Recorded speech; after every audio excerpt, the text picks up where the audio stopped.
तो आज हम पढ़ने वाले हैं अगला सेशन, और बहुत अच्छी बात है कि अपना रिकॉर्डिंग सेटअप रेडी हो गया है। आप बालक कहाँ चले गए थे इतने दिन से? क्या नाम है? श्रेयांश। सही में? और वो प्राणी कहाँ है? Abhay. I am Abhay gone. Go Goa gone हो गया। क्यों? दवा लेने। अच्छा, तो कितने दिन जाता है डेली? डेली से वापस डेली आई। एनीवे, चलो क्या पढ़ रहे थे भाई अपन? मार्कर किधर रख दिया अपन ने? वो तो करा दिया खत्म। हाँ, ट्रांसफॉर्मेशन, ट्रांसडक्शन, कॉन्जुगेशन नहीं लिख पाया था। हाँ, याद आ गया, याद आ गया। मैंने कहा था कि इस बहाने फिर से रिवाइज हो जाएगा। ठीक, चलो तो सभी लोग तैयार? सिपाही चलो लिख लेते हैं।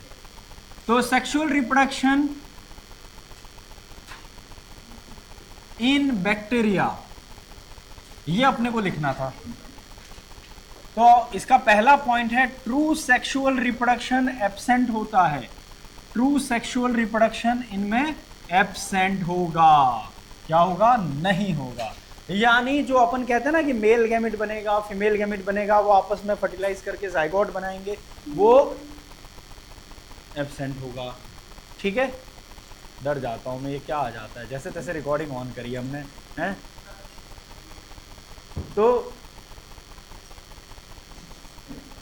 सारे भगवानों को याद कर लिया मैंने, कोई तो सुन ले।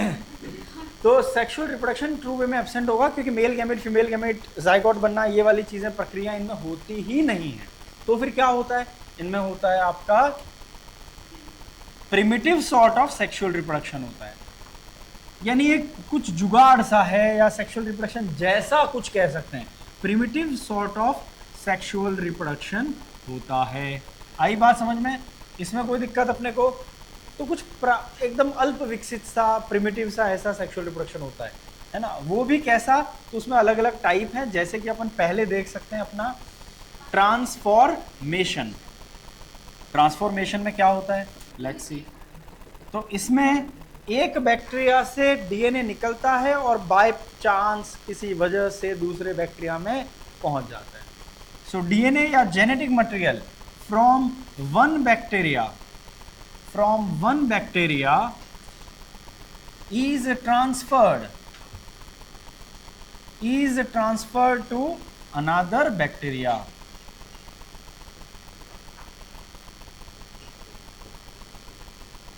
ठीक है, अब वो या तो ह्यूमंस करवाएं, उसको मीडिएट कराएं, जिसको अपन आर्टिफिशियल वे में बोलेंगे, जो अपन बायोटेक में करते हैं, या फिर वो पैसिवली हो, ठीक है, किसी वजह से, लेकिन इनका डीएनए इन तक पहुंचे, लेकिन वो इनडायरेक्ट वे, डायरेक्ट वे नहीं।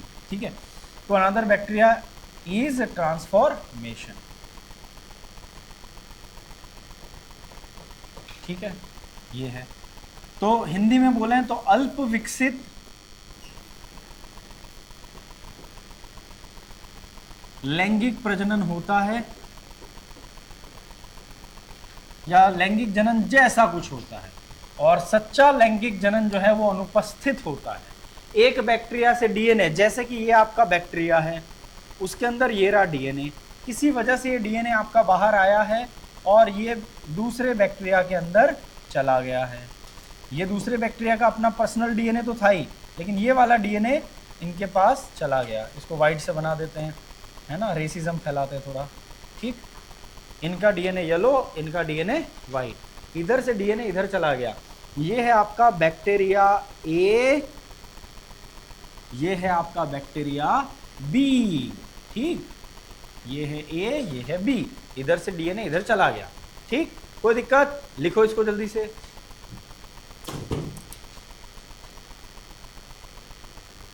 चलिए, तो पहला प्रोसेस था कि एक बैक्टीरिया से इनडायरेक्ट वे में या पैसिवली या ह्यूमंस मीडिएटेड वे में आपका ट्रांसफॉर्मेशन हो जाए, एक बैक्टीरिया से दूसरे बैक्टीरिया में डीएनए चला जाए। अब दूसरा तरीका है कॉन्जुगेशन। इसको अपन बोलते हैं कॉन्जुगेशन। ठीक है, कॉन्जुगेशन वर्ड का मतलब क्या होता है पता है? पेयरिंग, जोड़ा। हिंदी में कहते हैं जोड़ा बनना, सलामत रहे जोड़ा, वो वाला। अब इस जोड़े में क्या होता है? तो एक बैक्टीरिया होता है उससे आपका डीएनए दूसरे बैक्टीरिया में चला जाता है। ये है बैक्टीरिया ए, ये है बैक्टीरिया बी, और इन दोनों बैक्टीरिया के अंदर ये इनका जीनोमिक डीएनए है, ये इनका जीनोमिक डीएनए है, यानी ये main DNA, main genomic DNA कहते हैं, जो मुख्य डीएनए होता है। ठीक है, उसके अलावा बैक्टीरिया लोग में एक्स्ट्रा डीएनए होता है। कौन सा बताते हैं, कौन से कलर से बना है बताओ? ब्लू तो लाइट, ये वाला नहीं, ये तो दिख ही नहीं रहा है बैकग्राउंड। पिंक, खुश, ठीक। इनके पास एक जीन होता है, इसको हम, क्या हो गया, लाल ही करवा दोगे क्या? पिंक। इसके पास एक जीन होता है जिसको अपन क्या बोलते हैं, पिलाई का जीन। वो जीन बनाता है ये पिलाई, ये है आपका पिलाई, और ये बना होता है पिलीन प्रोटीन का, और पिलीन प्रोटीन, पिलाई बना है पिलीन का, फिम्ब्रे बने हैं फिम्ब्रीन का, फ्लैजिला बना है फ्लैजिलिन का। ठीक, अब ये जो बैक्टीरिया है इसने इसके साथ जोड़ा बना लिया, और यहाँ से ये वाला डीएनए जो है पिंक वाला, वो यहाँ से कट के और फिर धीरे से यहाँ से ऐसे ऐसे ऐसे ऐसे करके इसमें जा रहा होता है, ऐसे जा रहा होता है। आई बात समझ में? ये प्लाज्मिड है, इसको अपन बोलते हैं एफ प्लाज्मिड। एफ का मतलब होता है fertility, F stands for fertility, क्योंकि देखो एक तरीके का रिप्रोडक्शन करा रहा है ना, फर्टाइल बना रहा है, तो यहाँ से यहाँ डीएनए जा रहा है इसका। ये जो बैक्टीरिया, इसमें एफ प्लाज्मिड नहीं था। ऐसे बैक्टीरिया को जिसमें एफ प्लाज्मिड होता है उसको अपन बोलते हैं एफ प्लस बैक्टीरिया, जिसमें नहीं होता उसको एफ माइनस कह रहे हैं। इसमें पहले हम लोग और डिटेल में जाते थे, लेकिन अब उतना नहीं जाते हैं, थोड़ा बहुत आपको बेसिक बताएंगे, क्योंकि कॉन्जुगेशन इनडायरेक्टली पिलाई आपका मेंशन्ड है प्रोकैरियोटिक सेल स्ट्रक्चर में। ठीक है, तो यहां पर आप क्या बोलोगे, डायरेक्ट डीएनए ट्रांसफर हो रहा है। ये डायरेक्ट वर्ड को हाईलाइट करिएगा, direct DNA transfer from one bacteria to another is conjugation. ठीक है, वाया कॉन्जुगेशन ट्यूब, जिसको आप कॉन्जुगेशन की ट्यूब कहते हैं, या पिलाई नाम है इसका दूसरा। ठीक है, और पिलाई का एक और नाम है सेक्स पिलाई भी बोल सकते हैं इसको आप, क्योंकि ये सेक्सुअल रिप्रोडक्शन करा रहा है, डीएनए ट्रांसफर करा रहा है। ठीक है, पेयरिंग ऑफ बैक्टीरिया जो होता है उसको अपन बोलते हैं कॉन्जुगेट बनना। ठीक है, एंड प्रोसेस ऑफ पेयरिंग, मैं ट्राई कर रहा हूं कि आपको सिंपल भाषा में बता पाऊं, प्रोसेस है तो वो कॉन्जुगेट बनाने का प्रोसेस क्या कहलाएगा, कॉन्जुगेशन, पीछे एशन लग जाएगा। ठीक है, ये तरीका है। हिंदी में बोले तो एक जीवाणु से डायरेक्ट दूसरे जीवाणु में डीएनए का ट्रांसफर होना कॉन्जुगेशन है, या जोड़ा बनाना है। ठीक है, हिंदी में भी यही मतलब है, सिंपल इंग्लिश में, direct DNA transfer from one bacteria to another is conjugation. ठीक है, इसको लिख लो, फिर समझाता हूं मैं इसको डिटेल में। हाँ, जूलॉजी का मतलब तुम साथ में वही अजय देवगन वाला काम कर रही हो, दो बाइक एक साथ। हाँ? बढ़िया है, बढ़िया बढ़िया बढ़िया। चलो, तो अपन आ जाएं इस पे। हाँ, तो अब मैं आपको बताता हूँ, जिन बच्चों को ये ना पता हो कि प्लाज्मिड कौन आदमी है ना, कुछ का ये भी बैकग्राउंड होगा कि उनको प्लाज्मिड कौन है यही नहीं पता है। तो प्लाज्मिड एक डीएनए है, क्या है, सिंपल भाषा में समझते हैं। हाँ, शांति से, पूरा फोकस इधर। ए रेहान, देख रहे, मैं ट्राई कर रहा हूँ एकदम बेसिक से समझाने का, देख ले। तो प्लाज्मिड वो है जो कि डीएनए है, सिंपल भाषा में। कैसा डीएनए है, एक्स्ट्रा डीएनए, एक्स्ट्रा वाला डीएनए। जैसे अपन क्रिकेट विकेट देखते हैं तो उसमें 11 प्लेयर मैच खेलते हैं, फिर एक इम्पैक्ट प्लेयर होता है आईपीएल में, एक्स्ट्रा प्लेयर होता है, वो ये एक्स्ट्रा प्लेयर है। यानी नॉर्मल मैच में, रेगुलर मैच में इसका कोई खास काम नहीं है। यानी बैक्टीरिया के अंदर जो चीज़ बनानी है, उसकी cell wall, cell membrane, enzyme, protein, है ना, जो भी उसके सेल के स्ट्रक्चर्स, वो सारे काम, रेप्लिकेशन, जो कुछ करना है, मुख्य सारे काम करने वाला डीएनए ये रहा, जो येलो में हमने बनाया है, जो सब में होगा। देखो ये एफ प्लाज्मिड तो इसमें था भी नहीं, उसके बिना भी ये जिंदा था ना, इसका मतलब इसके सारे काम किससे चल रहे हैं, इस डीएनए से। तो ये मेन डीएनए, इसलिए मैंने लिखवा है मेन जीनोमिक डीएनए, यानी मुख्य अनुवांशिक पदार्थ जो है, मुख्य अनुवांशिक पदार्थ डीएनए, वो ये है येलो वाला, इसलिए अपने अलग कलर से किया है। और ये बड़ा होता है, ये छोटा होता है, इसके कंपेयर में काफी छोटा है प्लाज्मिड। पर प्लाज्मिड और इसी जीनोमिक डीएनए को ही आप किसी बुक में पढ़ोगे क्रोमोसोमल डीएनए नाम से, यानी गुणसूत्र वाला डीएनए, यानी ये भी वही है मेन, जो हमारे में भी गुणसूत्र होते हैं वैसे, बस डिफरेंस ये है कि हमारे में डीएनए जो होता है, एनिमल्स में, यूकैरियोट्स में वो ऐसा होता है, लीनियर डीएनए है ना, एक रेखा में होता है। इनका यही डीएनए अगर इसके सिरों को जोड़ दो तो ये सर्कुलर बन जाएगा भाई, और कुछ नहीं है, शेप का फर्क है। डीएनए तो डीएनए है, डबल स्ट्रैंडेड यानी द्विकुंडलित ही है। ठीक, आज अपन थोड़ा सा बेसिक समझने की कोशिश करते हैं कि डीएनए में प्लाज्मिड डीएनए क्या है बेसिक वे में, फिर बायोटेक में अपन डिटेल में जाएंगे, डेप्थ में, अभी हल्का हल्का। तो इसके अलावा वाला डीएनए है तो एक्स्ट्रा क्रोमोसोमल डीएनए बोल सकते हैं, तो अपन एफ प्लाज्मिड या इसको अपन एक्स्ट्रा डीएनए बोले, एक्स्ट्रा वाला डीएनए। आप तो चाहो तो हिंदी में लिखो इसको एक्स्ट्रा वाला डीएनए, है ना, ठीक है। जैसे उन्होंने गाना बनाया था ना विशाल शेखर, इश्क वाला लव, इश्क और लव में डिफरेंस क्या है, सेम ही तो है, और कौन सा। तो आया समझ में। तो एक्स्ट्रा डीएनए कौन है, ये एक्स्ट्रा वाला डीएनए। एक्स्ट्रा वाला जो डीएनए है वो मेन डीएनए से अलग है, ये कुछ अलग पावर देता था। आप बोलोगे सर क्या काम है, जब सेल के सारे काम आपका मेन डीएनए करा देता है, जैसे दूसरी सेल में तो प्लाज्मिड नहीं था तब भी उसके सारे काम, cell wall, cell membrane, enzyme, glycolysis, सारे एंजाइम बना देता है ये सारे, तो फिर इस भाई की क्या जरूरत है, इसको कोई क्यों लेके आया है जीवन में।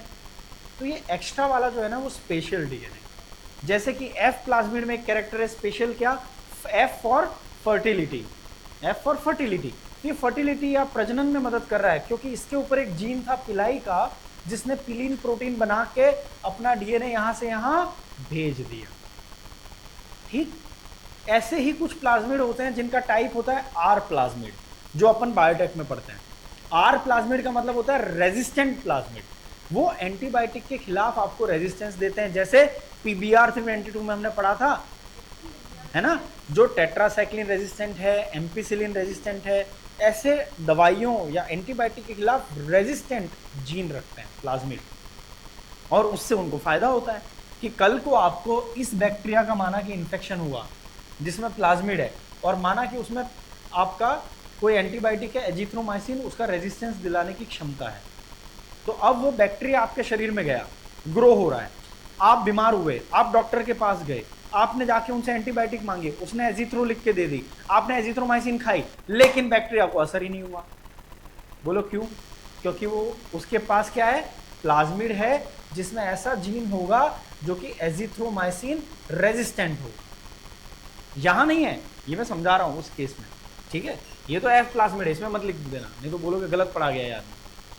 आई बात समझ में, एग्जाम्पल दे रहा हूं कि प्लाज्मिड में ऐसे कुछ अलग कैरेक्टर होते हैं, जैसे अपन स्पाइडरमैन में देखते हैं तो एक अलग कैरेक्टर है ना, जाले निकालना। अब आम आदमी को जाले निकालने की जरूरत थोड़ी है, जाले साफ करने पड़ते हैं दिवाली पे, राइट, बनाने थोड़ी ना होते हैं, उल्टा मम्मी कूट देगी, यहाँ हम जाले साफ करते रह रहे तो बनाए जा रहे हो नालायक, है। तो वो एक्स्ट्रा चीज है ना, पर उससे लोगों की जान वान बचा रहा है और एक्स्ट्रा काम कर रहा है, पर क्या उसको सांस लेना, breathing, exchange of gases, excretion, कहीं पे भी उस कैरेक्टर का काम आ रहा है नहीं। वो डीएनए जो है ना उसकी बॉडी में सारे काम करने का वो नॉर्मल डीएनए है, और ये जो ये जाले बना रहा है या वो हार्ट है उसमें आयरन मैन का कुछ अलग ही, वो सब जो चीज़ें हैं है ना, वो एक्स्ट्रा वाले फीचर हैं।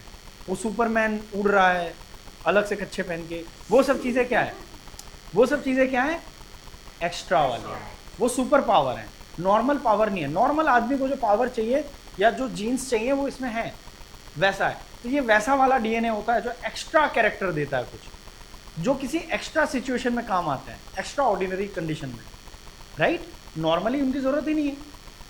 अब स्पाइडरमैन को दुनिया कब बचानी है, जब दुनिया पर अटैक हो, वरना तो लोग जी रहे हैं ना अपने हिसाब से, इसलिए तो यहां पर एंटीबायोटिक वाला अगर आपने खाया, एंटीबायोटिक ली एजिथ्रोमाइसिन, तब वो जीन किसी काम का है कि वो शील्ड या कवर बनाएगा या कुछ ऐसा करेगा जिसकी वजह से एजिथ्रोमाइसिन उसको मार ना पाए। शील्ड यानी ये समझाने का तरीका है, ठीक है।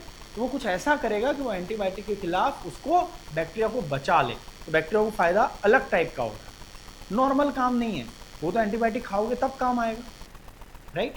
तो ये कैरेक्टर है प्लाज्मिड। अब क्या है वो समझ में आया, कैसा डीएनए है ये, नॉर्मल रेगुलर वाला डीएनए नहीं, एक्स्ट्रा है। एक्स्ट्रा इसलिए अपन एक्स्ट्रा क्रोमोसोमल डीएनए बोलते हैं, क्योंकि क्रोमोसोमल तो ये है, उसके अलावा कोई होगा तो एक्स्ट्रा टू द क्रोमोसोमल बोलोगे या एक्स्ट्रा जीनोमिक डीएनए बोलोगे, वो है। क्या करता है, तो अलग अलग प्रकार का होता है। जैसे यहां पर फर्टिलिटी दिला रहा है, रिप्रोडक्शन में हेल्प कर रहा है, क्योंकि डीएनए का ट्रांसफर करवा रहा है, तो आपने एफ प्लाज्मिड बोला। कहीं पे आर प्लाज्मिड है जो कि रेजिस्टेंस दिला रहा है ना, रक्षा कर रहा है किसी एंटीबायोटिक के खिलाफ, तो आपने आर टाइप का प्लाज्मिड। कहीं पे कॉल प्लाज्मिड है, वो मेटाबोलाइट को डाइजेस्ट करने वाले होते हैं। ऐसे अलग अलग प्रकार के प्लाज्मिड हैं, ठीक है। सबसे फेमस अपना आर प्लाज्मिड है, क्योंकि बायोटेक में अपन यूज करते हैं, ठीक है। प्लाज्मिड के बारे में कैरेक्टर स्टैब्लिश हो गया। एक्स्ट्रा क्रोमोसोमल और ये खुद से रेप्लिकेट कर सकता है अपने आप, इसको इसकी जरूरत नहीं है रेप्लिकेशन के लिए, इसके पास अपना खुद का ओरिजिन ऑफ रेप्लिकेशन होता है, यानी रेप्लिका कॉपी करने का स्टार्टिंग पॉइंट, ओरिजिन जो उत्पत्ति जो कहते हैं वो होता है अपना पर्सनल, तो ये अपने लेवल पे रेप्लिकेट कर जाता है। अब यहाँ पर जो एफ प्लाज्मिड है वो क्या कर रहा है, तो वो पिलाई के जीन रखने से पिलाई का प्रोटीन, जिसको पिलीन प्रोटीन कहते हैं, जो कि कॉन्जुगेशन की ट्यूब बना रहा है, क्योंकि ये एक बैक्टीरिया था और ये एक बैक्टीरिया था, इसके पास पिलाई है, तो ये पास आए और यहाँ से कनेक्ट हो गए, ये पिलाई से ऐसे कनेक्ट हुए और इसने अपना डीएनए ठक से इधर से डाला और इधर भेज दी, ठीक है। अब वो डीएनए इधर भेजा तो इसके पास भी पूरा डीएनए का स्ट्रैंड पहुंच गया। तो ये लोग क्या करते हैं, दो स्ट्रैंड होते हैं डीएनए के, एक इधर भेज देता है और एक अपने पास रखता है, और फिर दोनों ही अपने स्ट्रैंड की कॉपी कर लेते हैं, ठीक है, ताकि दोनों के पास डबल स्ट्रैंडेड डीएनए हो। ऐसा नहीं कि इसने इसको दे दिया तो इसकी कमी हो गई, नहीं, ये अपनी दो में से एक स्ट्रैंड देता है, ठीक है। दो में से एक, ये दो गोले हैं ना, उसमें से एक गोला चला जाएगा इधर, और फिर वो रेप्लिकेशन तो खुद से जानता ही है, तो वो अपने चारों तरफ एक और स्ट्रैंड बनाया, इस वाले ने अपने चारों तरफ एक स्ट्रैंड बनाया, तो दोनों ने कॉपी कर लिया दोनों के पास। ये ऐसा है जैसे आपके पास मेरे नोट्स हैं और आपका दोस्त जो आज एब्सेंट है उसको आपने जेरोक्स करा के दिया है, अपनी कॉपी नहीं दी है, अपनी कॉपी खाली जेरोक्स कराने के लिए दी थी, वैसा। तो अब दोनों के पास कॉपी है, नोट्स है, ठीक है, समझ में आ गया। तो प्लाज्मिड इस तरह से जाता है, ठीक। अब इस प्लाज्मिड का कैरेक्टर क्या है, तो आपने ऐसे लोग देखे होंगे ना लाइफ में, जो इस बैक्टीरिया में पड़ा है, ये एफ प्लाज्मिड इधर पड़ा है, इधर है ही नहीं, तो हमेशा कुछ लोगों को वो कीड़ा रहता है, यार उधर जाके देखते हैं उधर क्या चल रहा है। Grass always looks greener on other side even when you are in the maroon dress. आया समझ में? तो मन करता है कि ग्रीनर साइड क्या है देख के आते हैं। तो कई बार कुछ लोग ऐसे मिलेंगे जो यहां से कट के और अपने आप को वहां ले जाना चाहते हैं कि देखते हैं वहां शायद कुछ बेहतर होगा, तो वो एफ प्लाज्मिड का वो कीड़ा है, टिक के एक जगह बैठता नहीं है। फितरत इसकी भी आदमी सी है ना। तो ये यहाँ से बंजारे की तरह यहाँ से निकला और इधर पहुँच रहा है। कई बार यही रास्ते में इनका कनेक्शन लूज हो जाता है, तो आधा डीएनए पहुँचता है, न यहाँ का रह पाता है न वहाँ का रह पाता है ढंग से, यहाँ का डीएनए डिग्रेड हो जाता है, वेस्ट हो जाता है, ठीक है। आई बात समझ में? कैसे होता है वो हायर लेवल पे है बात, अगर आप निकलेगी तो दूर तलक जाएगी, तो उसको रोक देते हैं वहाँ पे। यहाँ जाता है, यहाँ से यहाँ भेज दिया और वो कॉपी करके अपना वहाँ जेरोक्स कराता है। तो इनकी फितरत ये है कि यहाँ से वहाँ टिकते नहीं है, एक जगह दूसरी जगह जाने का मन कर रहा है, उस बैक्टीरिया में जाके देखते क्या चल रहा है, चलो चलो। कभी कभी ये नालायक लोग क्या करते हैं पता है, ये एक्स्ट्रा वाले रेगुलर जो मेन डीएनए है उससे मर्ज हो जाते हैं, उसको एपिजोम कहते हैं। यार एक काम करते हैं, जीनोमिक डीएनए से मिलके देखते हैं, उधर छोड़ो इधर जाके देखते हैं, दुनिया को भूल, गले लग जा, दोनों डीएनए गले लग गए। अब दोनों लोग जब आपस में मिले तो जो एपिजोम बना उसके लिए टर्म है एपिजोम, ठीक है। हम मजाक मजाक में टेक्निकल टर्म बोल रहे हैं एपिजोम। अब इस भाई की तो आप जानते ही हो, जानते ही हो। अब ये भाई यहां भी टिक के नहीं बैठ रहा है, ये यहां फ्यूज होने के बाद भी क्या बोल रहा है पता है, मेरे को उधर जाके देखना है उधर क्या चल रहा है। तो क्योंकि इनके पास वो जीन है ना कीड़े करने का, पिलाई पिलाई बनवाएगा और दूसरे से कनेक्ट करने की कोशिश करेगा, कनेक्ट करके देखता कनेक्ट हो गया, वाईफाई सिग्नल पकड़ लिया, अब ये डेटा ट्रांसफर कर रहा है उधर। अब यहाँ भी टिक के नहीं बैठा है, ये यहाँ से निकल रहा है मस्त, इधर से जा रहा है उधर मस्त जा रहा है। लेकिन कितना नालायक आदमी है, हम तो डूबे सनम तुमको भी ले डूबे। जो इसके साथ फ्यूज हुआ था उसको भी क्या बोल रहा पता है, मैं तो जा ही रहा हूं भाई तू भी चलना। इस बहाने इस बैक्टीरिया में जो जीन होंगे वो कहां चले जाएंगे,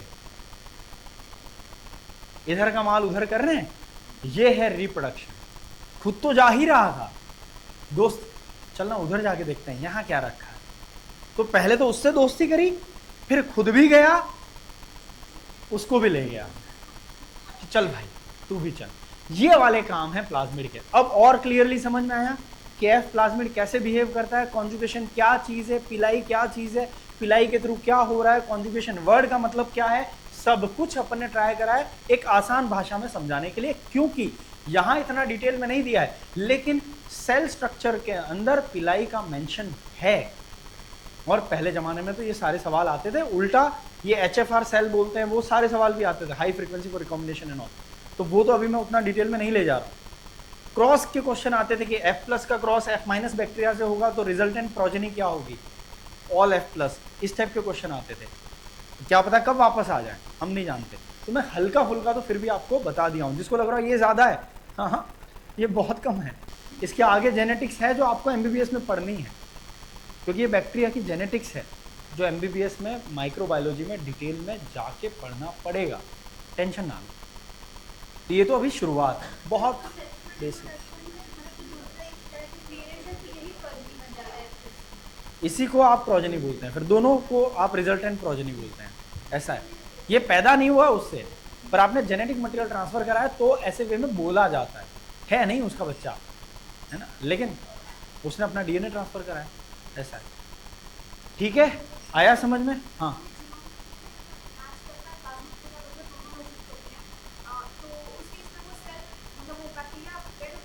क्यों, अभी तो बोला ये अपना एक स्टैंड देते हैं हमेशा और दूसरा रेप्लिकेट कर लेंगे, जेरोक्स कर लेंगे, इनका गेम वो है ना। कई बार वो आधा पहुंचता कनेक्शन फेल हो जाता है, लाइट चली गई, वाईफाई बंद हो गया, या दो बैक्टीरिया बेचारे मिट्टी में आराम से, एक बैक्टीरिया दूसरे बैक्टीरिया को DNA ट्रांसफर कर रहा था, इतने में अक्षत उसके ऊपर से पैर रख के चला गया, कुचल के चला गया कि ना तो सख्त लौंडा है,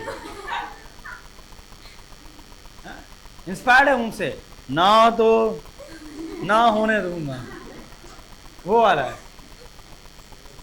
हाँ कि ऐसे कैसे दो मिल रहे हैं मगर चुपके चुपके, रुको तो ये पैर रख के निकल लिया उधर से, वो दो बैक्टीरिया बेचारा DNA ट्रांसफर करते आधा रह गया। फिर वो सैड सॉन्ग गा रहे थे प्रतीक कुहाड़ के, लोफी म्यूजिक सुन रहे थे, वो वाला चल रहा था। आया समझ में?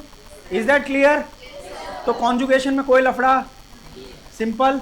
प्लाज्मिड समझ में आया क्या होता है, प्लाज्मिड के चरित्र समझ में आ गए, वेरी गुड। आगे बढ़ते हैं, लिख लो, लिख लिया है? अरे वाह, तुम तो बहुत अच्छे बच्चे हो। आगे बढ़ते हैं फिर। कॉन्जुगेशन के बाद तीसरा आता है ट्रांसडक्शन, जिसका हल्का सा एक पार्ट, एक टुकड़ा आप पढ़ते हो हर्शे और चेस के एक्सपेरिमेंट में। ट्रांसडक्शन में transfer of DNA from one bacteria to another via virus. Virus के थ्रू जब हो, वायरस मतलब कौन सा वायरस, तो बैक्टीरियोफाज या फेज। फेज का मतलब होता है ईटर, बैक्टीरिया को खाने वाला, उसको अटैक करने वाला वायरस एक बैक्टीरिया में जाता है फिर दूसरे में दे आता है DNA। ठीक, लिखो इसको, फिर इसको एक बार फिर समझा दूंगा मैं आपको, लिख लो उसके बाद। चलिए, अब ट्रांसडक्शन में क्या हो रहा है, तो एक बैक्टीरिया से DNA वायरस लेके चला जाता है दूसरे बैक्टीरिया, और मैंने आपको समझाया था कि कैसे ले जाता है। तो वो जो मेहमान आते हैं आपके घर पे, फिर आपके घर पे एकदम घर जमाई बन के ग्रो करते हैं, मल्टीप्लाई करते हैं, अपना ही घर समझते हैं पिताजी का, और खाना खाते टाइम चम्मच कटोरी कुछ मांग लेते हैं और फिर वो अपने सामान के साथ पैक करके निकल लेते हैं और फिर दूसरे के घर जाते हैं, वहाँ गलती से छोड़ आते हैं। ठीक है, तो एक मोड़ आया, ये उससे चम्मच छोड़ आया। वो चीज़ क्या है, एक बैक्टीरिया से डीएनए लिया, गलती से अपने साथ पैक कर दिया सामान में वायरस ने, और फिर यहाँ से गुजर रहे थे, इसको तो बर्बाद करके निकल ही गए। अब दूसरी जगह जा गए, वहाँ वो डीएनए दे आए। उस बैक्टीरिया का डीएनए गलती से पैक करके दूसरे बैक्टीरिया को दे आना इज जेनेटिक मटेरियल का transfer from one bacteria to another bacteria, it is by virus transduction. तो 3 परिभाषा पढ़ी, एक बैक्टीरिया से दूसरे बैक्टीरिया में पैसिवली जाए या इनडायरेक्टली जाए, वो था ट्रांसफॉर्मेशन। एक बैक्टीरिया से डायरेक्टली वर्ड आते ही समझ जाना कॉन्जुगेशन है। वो वर्ड उसका की वर्ड है कि 3 में से जो चुनना है, डायरेक्टली ट्रांसफर कर रहा है ट्यूब के थ्रू, उसको आप बोलेंगे कॉन्जुगेशन। वायरस के थ्रू, वायरस वर्ड आते ही समझ जाओ वो ट्रांसडक्शन है। सिंपल, आया समझ में? ये 3 चीज़ें होती हैं, एक बैक्टीरिया से दूसरे बैक्टीरिया में कुछ डीएनए ट्रांसफर करने के तरीके हैं जो कि बड़े ही जुगाड़ से हैं, इसलिए आप इनको सेक्सुअल रिप्रोडक्शन जैसा कुछ है कहते हैं। It is primitive sort of reproduction, sort of है, नहीं निपटाओ इसको, ऐसा कुछ है, कह दो। हाँ तुम्हें कहना है ना रिप्रोडक्शन, हाँ कह दो, जाओ, वैसा वाला। ठीक है, आया समझ में? अब अपन अगले किंगडम में चलेंगे। नहीं, माइकोप्लाज्मा रह गया, सॉरी। तो माइकोप्लाज्मा पढ़ लें, ये भी मजेदार आदमी है। माइकोप्लाज्मा स्मॉलेस्ट लिविंग सेल, इसका हिंदी लिखने की जरूरत है क्या? सबसे छोटी कोशिका है जीवित कोशिका में, सबसे छोटी। ठीक है, फिर दे लैक सेल वॉल। अगर सेल वॉल या कोशिका भित्ति नहीं होती है, चाहो तो लिख दो कोशिका भित्ति अनुपस्थित है। ठीक, सेल वॉल का काम क्या होता है भाई? जनरली सेल वॉल का काम होता है आपकी शेप को मेंटेन करना। अगर वो नहीं है तो शेप मेंटेन होगा नहीं, तो सेल शेप वेरीज, इसलिए इसको अपन बोलते हैं पॉलीमॉर्फिक या लियोमॉर्फिक। क्या बोलते हैं इसको अपन? लियोमॉर्फिक। पॉली का मतलब होता है मैनी, मॉर्फा यानी शेप्स या फॉर्म्स, लियो का मतलब भी होता है मैनी, आगे का तो आपको बता ही दिया है। अलग अलग टाइप की मॉर्फोलॉजी लेता है क्योंकि सेल वॉल नहीं है, और इसीलिए इसको कोई सीरियसली नहीं लेता, तो इसका नाम पड़ गया है जोकर्स ऑफ प्लांट किंगडम। ये नाम दिया जाता है इसको क्योंकि earlier they were in plant kingdom. ठीक है, ये अर्लियर पहले के ज़माने का है, और अब इनको रखा गया मोनेरा में, तो आप जोकर्स ऑफ मोनेरा या जोकर्स ऑफ बैक्टीरिया भी बोल सकते हैं। फिर ऐसे ही कुछ प्राणी और हैं जिनको अपन बोलते हैं पपलू, मल्लू, ऐसा भी बोलते हैं।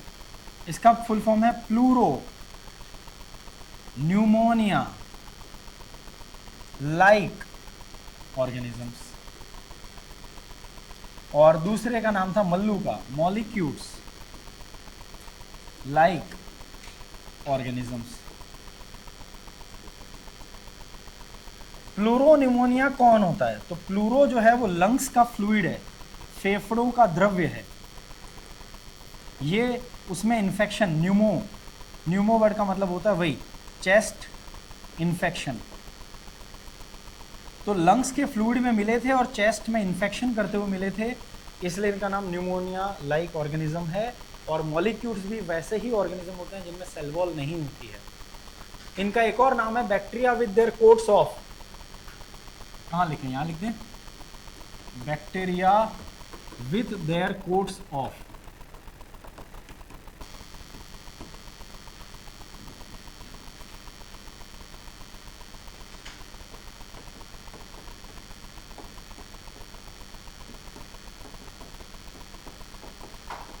ठीक है, तो इसको लिख लो, फिर समझाता हूं क्या है ये। तो माइकोप्लाज्मा को खत्म करते हैं। स्मॉलेस्ट लिविंग सेल, सबसे छोटा लिविंग सेल है। इससे भी छोटा वायरस होता है, पर वायरस को लोग लिविंग नहीं मानते, इसलिए अगर वायरस ऑप्शन में हो तो वायरस को टिक करना है, लेकिन कब? लिविंग ना पूछा हो तब। यानी इनमें से स्मॉलेस्ट कौन है ये पूछे तो वायरस टिक करो, स्मॉलेस्ट लिविंग सेल कौन सी है तब माइकोप्लाज्मा टिक करना है, भले वायरस हो ऑप्शन में। ध्यान देना, क्या बोला? लिविंग की बात आ रही है, लिविंग सेल की, तो वायरस में तो सेल होती ही नहीं है ना, तो लिविंग सेल स्मॉलेस्ट कौन सी है तब वायरस नहीं बोलना है, पर सबसे छोटा कौन है खाली ऐसा पूछें, लिविंग नॉन लिविंग कुछ नहीं पूछा तो आपको वायरस बोलना है। कब क्या टिक करना है समझ में आया? ठीक, हाँ दसो।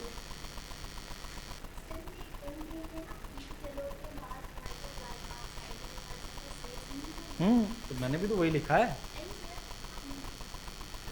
माइकोप्लाज्मा में ही तो लिखा है इन दोनों को, तो उसी कैटेगरी में लिखा है, उसके साइड में लिखने की क्या जरूरत है, उसी में तो लिख रहा हूं मैं। इन्हीं को माइकोप्लाज्मा भी लोग बोल देते हैं, pleuropneumonia like organism, molecules like organism, कुछ लोग एमएलओ को माइकोप्लाज्मा लाइक ऑर्गेनिज्म भी लिख देते हैं। ये सब एक भाई है, एक जैसे ही है, जिनमें सेल वॉल नहीं होती है और छोटू से जानवर हैं जो इन्फेक्शन करते हैं। हाँ, एक जैसे ही हैं, ठीक है, आगे बढ़े। क्लियर? एक जैसे हैं, उतनी क्लैरिटी लोगों को ही नहीं हो रही है, ठीक है, उतनी क्लैरिटी से वो साइंटिस्ट लोग नहीं बोल पा रहे हैं, इसको बहुत अलग माने कि ना माने, एक जैसे हैं ऐसा कह रहे हैं, इसलिए तो उन्होंने लाइक ऑर्गेनिज्म बोला है ना, दे आर प्लूरोनिमोनिया ऐसा नहीं बोल रहे हैं, ठीक है, या molecules like organism, mycoplasma like organism, ऐसे करके कलेक्टिव ग्रुप ऑफ ऑर्गेनिज्म है जो एक जैसे ही हैं, यानी सबसे छोटे हैं, and they are not having cell wall. Cell wall नहीं होगी तो शेप मेंटेन नहीं रहेगा, शेप मेंटेन नहीं रहेगा तो शेप हर बार अलग शक्ल बना के आ जाएंगे, लोग बोलते हैं जोकर कहीं पे, तुम्हारा कोई ठिकाने नहीं है, तो इनका नाम पड़ गया joker of plant kingdom. Plant kingdom क्यों लिखा? क्योंकि earlier they were in plant kingdom bacteria लोग, फिर बाद में ये हट के आप जोकर्स ऑफ मोनेरा या बैक्टीरियास कहलाएंगे। आया समझ में? किसी को कोई दिक्कत? क्लियर है? बढ़े आगे, ठीक। अगला, अब माइकोप्लाज्मा के अंदर कुछ पॉइंट और हैं जिसको समझना है हमें। दे कैन इन्फेक्ट, ये इन्फेक्शन कर सकते हैं, संक्रमण कर सकते हैं, है ना, they can infect plants, animals, humans, सबको, ठीक है। ह्यूमंस में तो मेल स्टेरिलिटी यानी सेक्सुअली ट्रांसमिटेड डिजीज में भी आते हैं, मेल स्टेरिलिटी भी करा सकते हैं, नर को नपुंसक बना सकते हैं, ये कहा गया है इनके बारे में। ये है माइकोप्लाज्मा। आप इतने से माइकोप्लाज्मा की कीमत तुम क्या जानो रमेश बाबू, ठीक है, आपके घर में बाबू नहीं होंगे। हाँ, क्या क्या क्या क्या क्या, कुछ नहीं, ठीक है। तो दे कैन इन्फेक्ट, माइकोप्लाज्मा इस लेवल के आदमी प्लांट को भी इन्फेक्शन कर सकते हैं, एनिमल्स को, और ह्यूमन तो एनिमल में आते ही हैं तो उनको भी कर सकते हैं इन्फेक्शन। फिर इन्होंने लिखा है एनसीईआरटी ने एक line, they can survive without oxygen, बिना ऑक्सीजन के सर्वाइव कर जाते हैं भैया। ये ऐसे बंदों को अपन बोलते हैं फैकल्टेटिव, ये टर्म नहीं दी है, ठीक है, एनएरोब।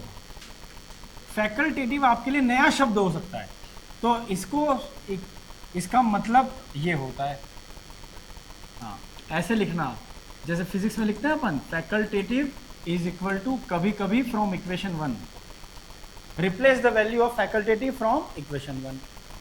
तो क्या मतलब है? कभी कभी एनएरोब है, एनएरोब का मतलब क्या होता है? अवायवीय।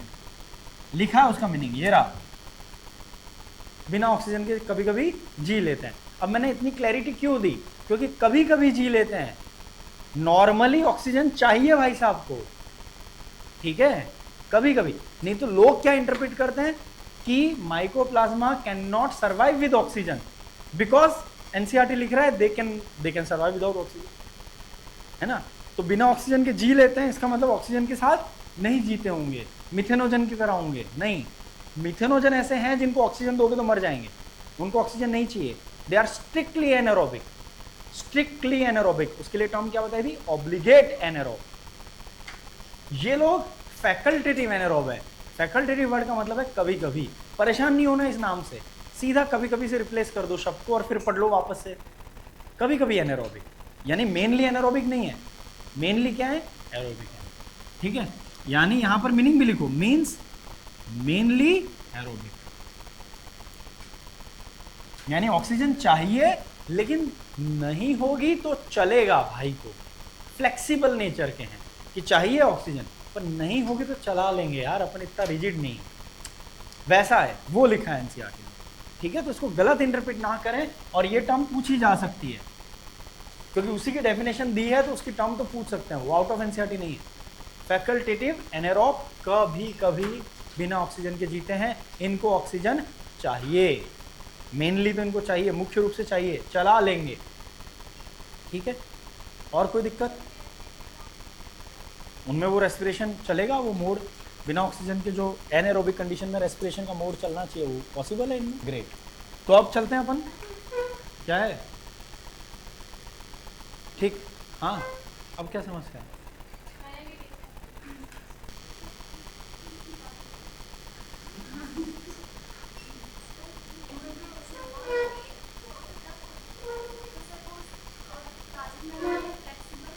अरे रुको, उसको वायलिन गंदा सा बजा रही, बजा लेने दो, तुम कर लो अपना। क्या दिक्कत है भाई, तुमको कब से आगे पीछे बैंड को करा रखा है, क्या समस्या है इस महाशय को? कर लो तुम अपना, फिर तुम अपना कन्फ्यूजन इन्फेक्ट करो। हाँ हाँ करिए, हाँ दसो।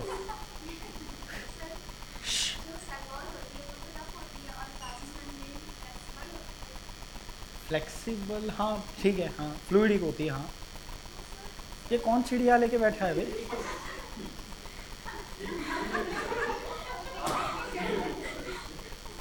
वो गुस्सा हो रही है, उसका सवाल नहीं। हाँ बताओ। ये लोग बदमाश है, मैं बता रहा हूँ, तुम कोहनी से मारना इनको। अभी क्लास में मैं चला जाऊँ उसके बाद, लेकिन हाँ मेरे ऑन एयर ऑन रिकॉर्ड नहीं।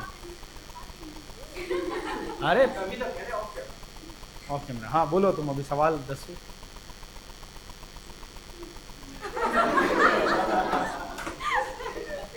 पूछ भाई जल्दी पूछ।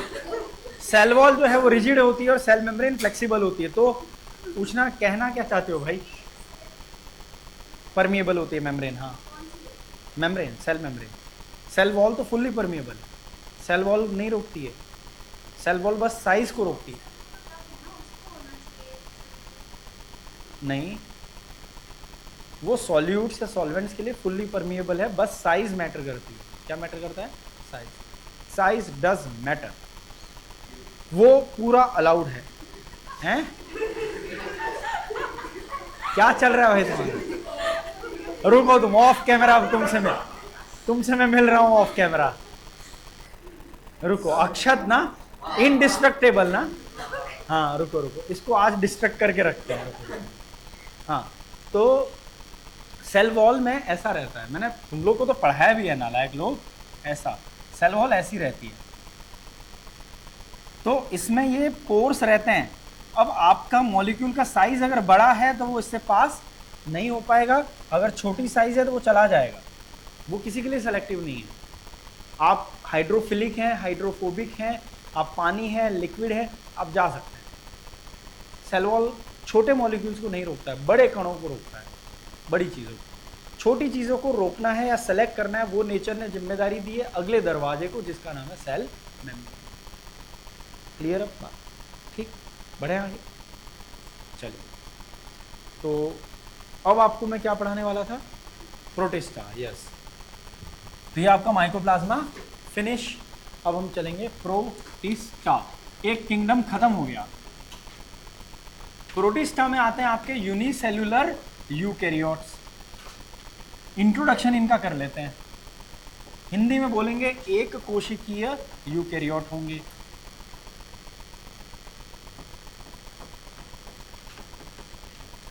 ठीक है, एंड ये किंगडम वो है जिसमें डिफाइंड बाउंड्रीज नहीं है। This kingdom does not have defined boundaries.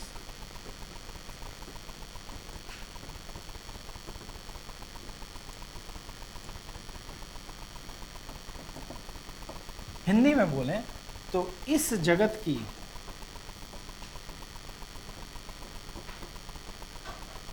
निश्चित या परिभाषित सीमाएं नहीं हैं।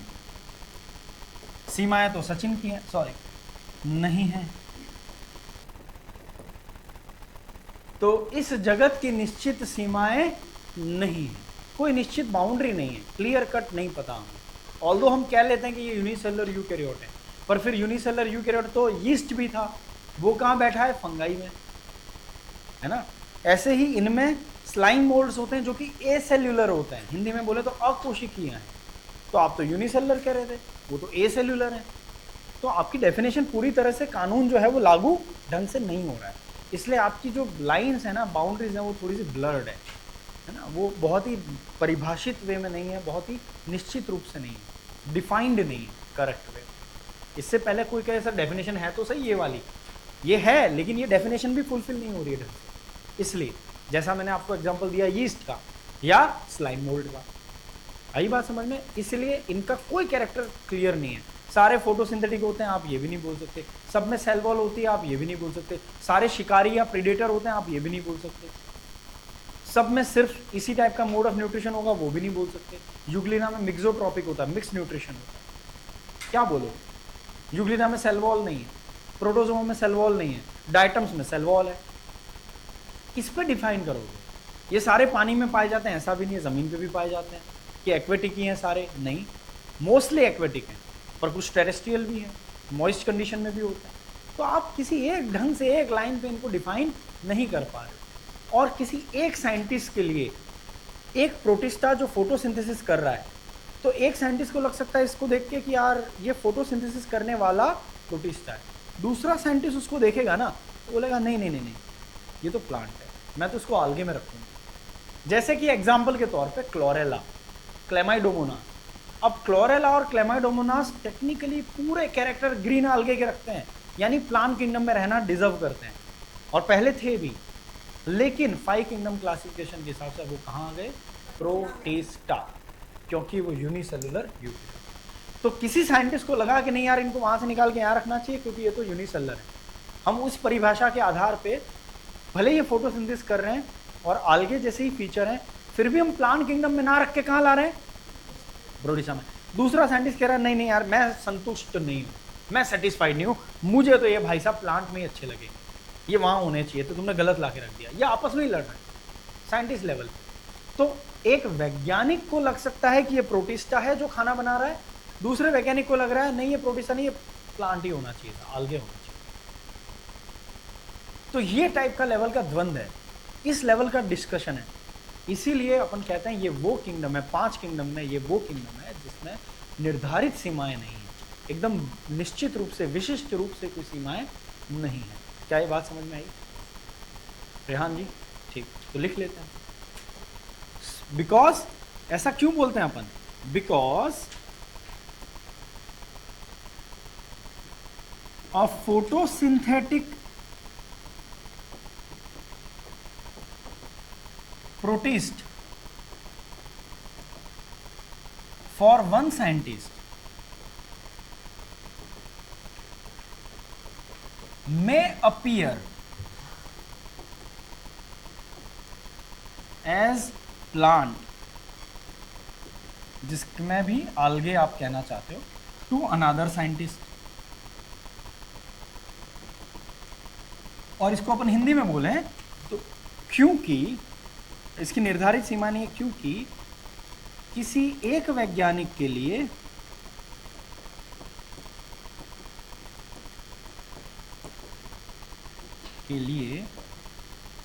एक प्रकाश संश्लेषण करने वाला प्रोटिस्टा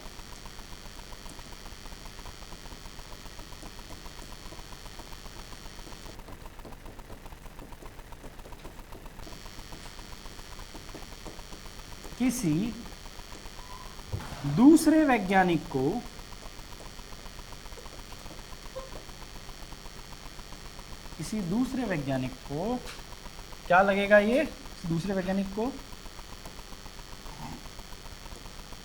आल्गे को अपन बोलते हैं शैवाल यानी पादप प्रतीत होगा। तो किसी को प्लांट लग रहा है, किसी को प्रोटिस्टा लग रहा है।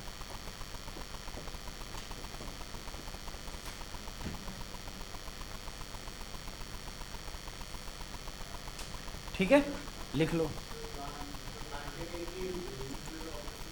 नहीं।